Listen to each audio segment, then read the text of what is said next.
Salve, camaradas! O tema do vídeo de hoje é de Eduardo Bernstein a Ciro Gomes e compreensões do desenvolvimento do capitalismo.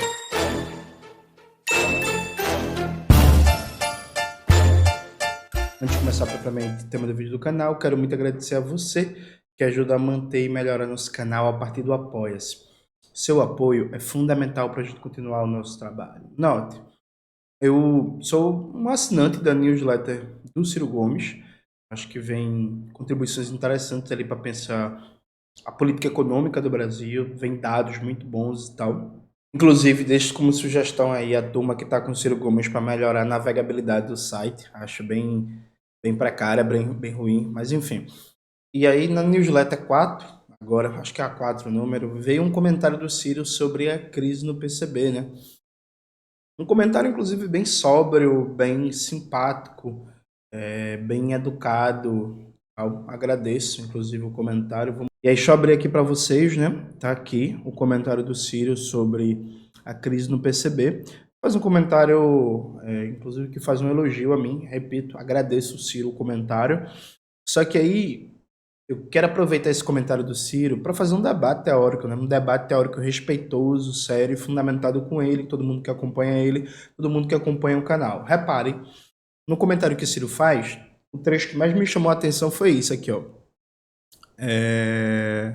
Cadê? Tenho muita dificuldade pessoal científica de aceitar as premissas da praxis marxista-leninista nos tempos modernos em que, por exemplo, fundos de pensão bilionários pertencentes à classe trabalhadora e aplicados em cruezas capitalistas turbofinancistas distorcem premissas de apropriação da mais-valia pelos capitalistas.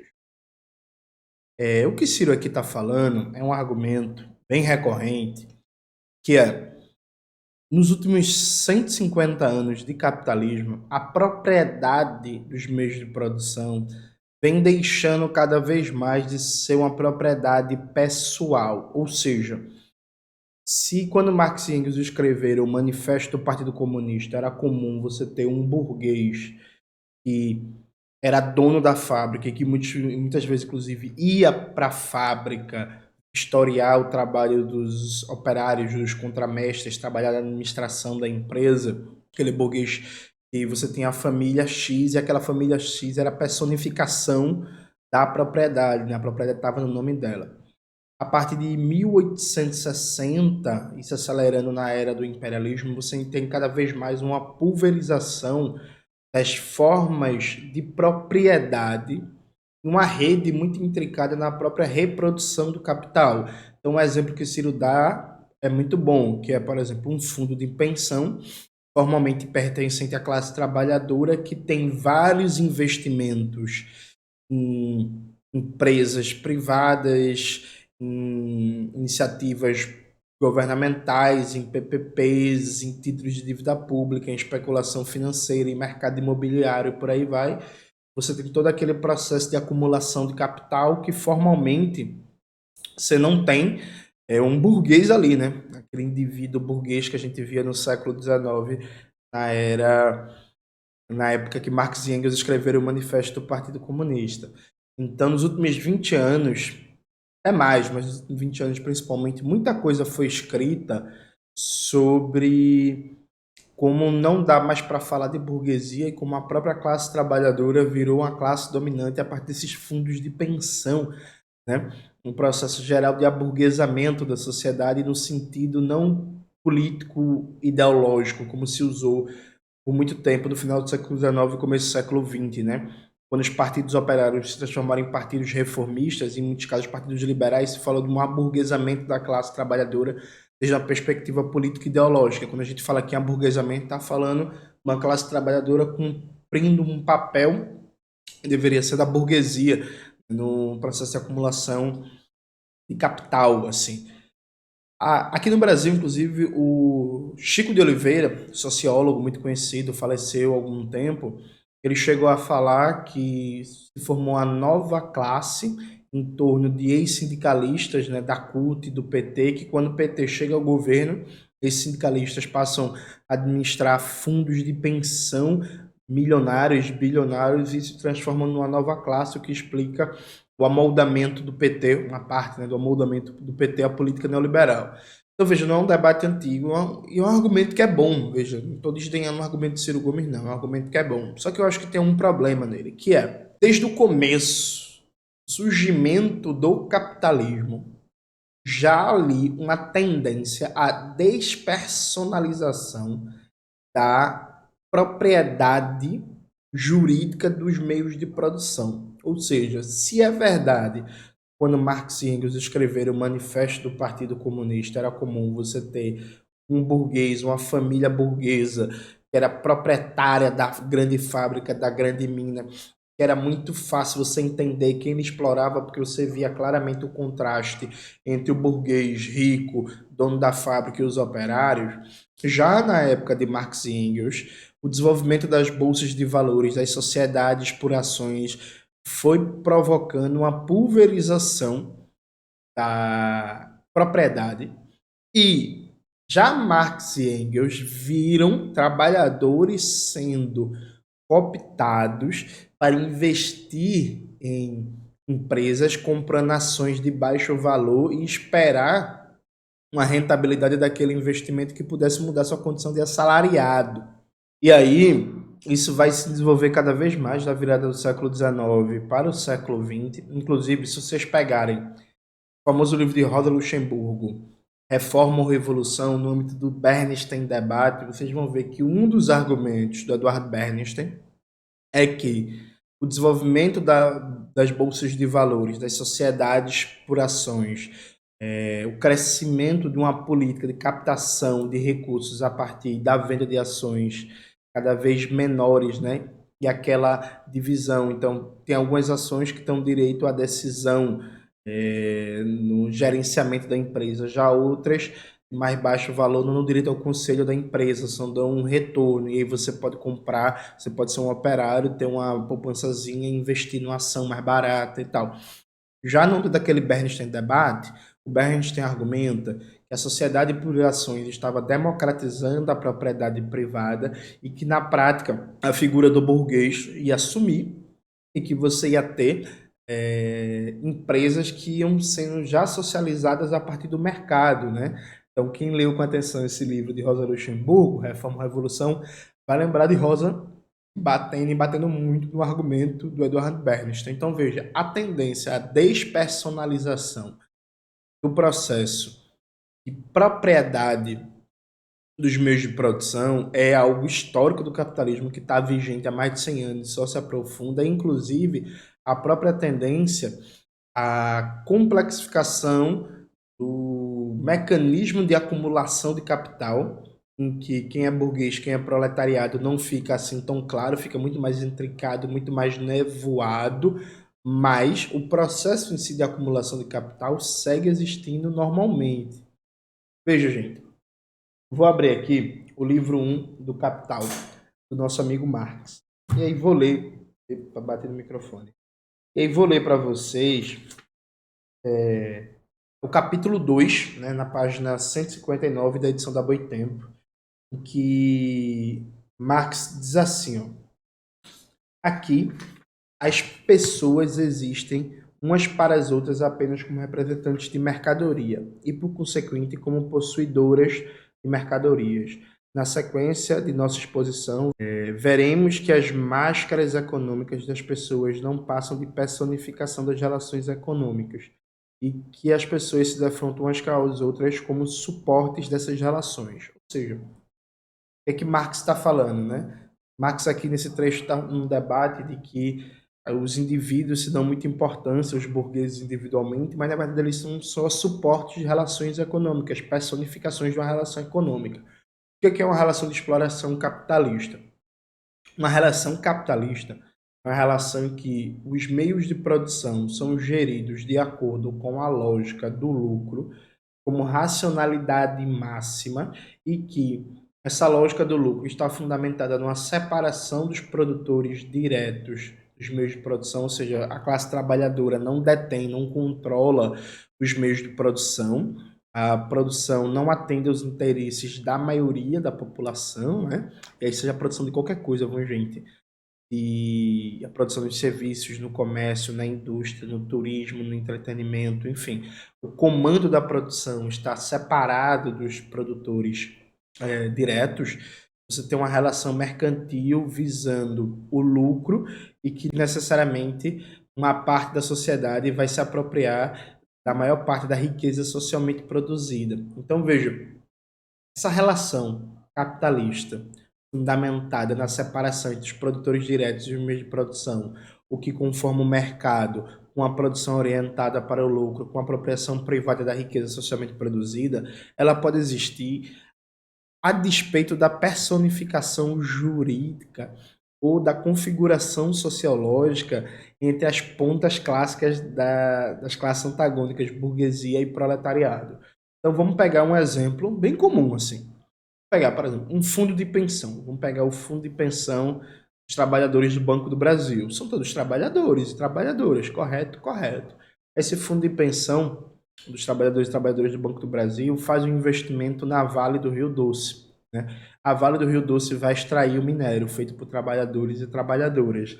Vai fazer lobby, vai ter isenções governamentais, não vai pagar imposto na exportação, vai destruir a natureza, vai combater indígenas, vai perseguir quilombola, vai fazer tudo isso que as grandes empresas fazem. No final, ela tem um lucro semestral e ela distribui os lucros e dividendos para os acionistas. Um dos acionistas é o Fundo de Aposentadoria dos Trabalhadores do Banco do Brasil, que vão receber uma parte desse lucro. É verdade, só que, veja, isso não negou a exploração capitalista. Para a realização desse lucro é que a exploração capitalista continuou existindo na ponta produtiva da extração de minério da empresa. Assim como, vamos imaginar, o fundo de pensão dos trabalhadores da Petrobras. Ele faz investimentos em títulos da dívida pública e se beneficia do rentismo. Tipo, é verdade. Aqui você não tem uma relação de exploração clássica que passa pelo processo produtivo, mas você tem uma apropriação da riqueza socialmente produzida a partir do rentismo garantido pelo Estado burguês, em que a classe dominante está se beneficiando disso. Uma parte desse benefício vai cair, sim, na mão dos trabalhadores e trabalhadoras da Petrobras a partir do fundo de aposentadoria, uma parte bem pequena, mas isso não nega um processo de apropriação, exploração geral da classe trabalhadora, né? Porque para esse rentismo continuar dando lucros bilionários é necessário políticas de austeridade permanente que atacam a saúde, a educação, a cultura, o lazer e a assistência social da classe trabalhadora. Qualquer exemplo que você queira dar, esses fundos de pensão da classe trabalhadora e até o investimento direto, né? Daquele trabalhador, aquela trabalhadora que fez uma poupancinha, aí começa a comprar ações, aí faz investimento em Bitcoin, aí faz investimentos em títulos de dívida pública, em depósitos interbancários e por aí vai. Tudo isso faz com que sim, um trabalhador, a trabalhadora, de certa maneira, participe dessa intricada rede de capitais, tenha ganhos especulativos, se beneficie até certo ponto do rentismo, mas veja, isso não nega processo de exploração de classes, nem quem comanda os grandes processos capitalistas. Porque, veja, gente, nos Estados Unidos, esse negócio de investimento é tão moda, mas tão moda, mas tão moda, que desde os anos 70, pelo menos desde os anos 70 que eu sei, né? Talvez possa ter existido antes, mas o que eu já estudei, o que eu li, desde os anos 70 no cinema você tem propaganda em massa para compra de ações, investimentos de baixo valor, né, para trabalhadores e trabalhadoras. Então é muito comum nos Estados Unidos, muito comum mesmo, galera que tem alguma condição ter a sua previdência privada, o seu seguro de vida, o seu investimentos em ações e por aí vai. Isso é bem generalizado nos Estados Unidos. Inclusive essa cultura de coach financeiro, de corretoras de baixo valor para trabalhador e por aí vai, sabe? Isso é muito generalizado. Veja, isso não nega as contradições de classe. Isso não nega a própria morfologia de classe, o perfil muito claro de quem são os bilionários, os burgueses, de quem são os trabalhadores e trabalhadoras. Isso não atenua as contradições de classe, elas fazem com que elas assumam outras formas e tal. Enfim, os Estados Unidos, porra. Nenhuma sociedade tem formas tão generalizadas de financiarização da economia e de participação dos trabalhadores e trabalhadoras nesses processos financiarizados, intricando essa rede de acumulação de capital e de propriedade dos meios de produção, como os Estados Unidos. Isso não despolarizou as contradições de classe, nem muito menos diluiu as diferenças de classe. Pelo contrário, né? Elas se aprofundaram cada vez mais nas últimas décadas em termos da disparidade de renda, riqueza, prestígio, propriedade e por aí vai, sabe? Então, veja, eu entendo o argumento do Ciro e ele bate num certo marxismo, mas que é um marxismo vulgar, que é o mais fácil de bater, que é assim, é um marxismo que imagina que ser marxista significa defender que de um lado vai estar proletariados de macacão industrial, uma Ford da vida, e do outro lado vai ter o burguês proprietário da Ford que vai estar de cartolinha, de smoking e tal, e vai ser o confronto entre a galera de macacão azul, trabalhador da indústria fordista, e o burguês de smoking, gravata com um charuto. Existem sim algumas pessoas que imaginam o marxismo dessa forma, mas vejam, o marxismo qualificado, refinado, sério, não acha isso. E acompanha, debate há muito tempo esses processos de financiarização da sociedade e de captura da subjetividade da classe trabalhadora, desde uma perspectiva política e ideológica até desde uma perspectiva das mudanças no processo produtivo de maneira mais ampla. Então, assim, eu, por exemplo, nunca achei que a Revolução Brasileira vai ser uma revolução com operários da Ford, né? Só com eles. Não. A gente, quando vai debater o sujeito da Revolução Brasileira, a gente debate a partir das condições reais do Brasil, que tem mais de 40 milhões de trabalhadores e trabalhadoras desempregados na informalidade, né? Estão empregados em empregos informais, mas assim, não estão no mercado formal. Então, por exemplo, venho debatendo há muito tempo a necessidade de a gente pensar cada vez mais formas de organização da classe trabalhadora que vão para além de um sindicalismo tradicional, considerando o altíssimo grau de informalidade e desemprego estrutural. Ou seja, como a gente organiza a classe trabalhadora para além dos espaços de emprego formal. E aí a luta por moradia, a luta comunitária, vem sendo, por exemplo, a resposta de várias organizações, que a gente pode debater os limites, possibilidades, contradições. Mas, enfim, ninguém, enquanto um bom marxista, que a configuração da classe trabalhadora é aquela configuração fordista que a gente via nos Estados Unidos nos anos 50, na indústria automobilística, ou na França, ou que a burguesia de hoje é a mesma burguesia da época que Marx e Engels escreveram o Manifesto do Partido Comunista. Inclusive, tem uma larguíssima literatura, mais de 30, 40 anos, que busca pensar, inclusive, o papel do que hoje se chama de CEOs, né? E com esse processo de intricamento, de complexificação das redes de propriedade dos meios de produção, cada vez mais os administradores foram assumindo um papel de proa, de frente ao processo produtivo, e não os proprietários acionários. Então você tem a figura do CEO da empresa, ele não é dono da empresa, mas ele é o grande administrador do grupo, e a propriedade da empresa está pulverizada por vários fundos de investimento, por vários acionistas, famílias e por aí vai. Esse CEO tem salários milionários, ele vive como alguém da classe dominante, desde hábitos de consumo, desde ambientes sociais, desde escolas, desde lugares de lazer que frequenta. Ele está articulado em redes de lobby político, de como pautar a política de um Estado nação, a política burguesa, só que ele não é um proprietário, né, da empresa, assim, ele não é, ainda que muitos CEOs sejam também acionistas, não é ele, por exemplo, que é o dono jurídico da empresa.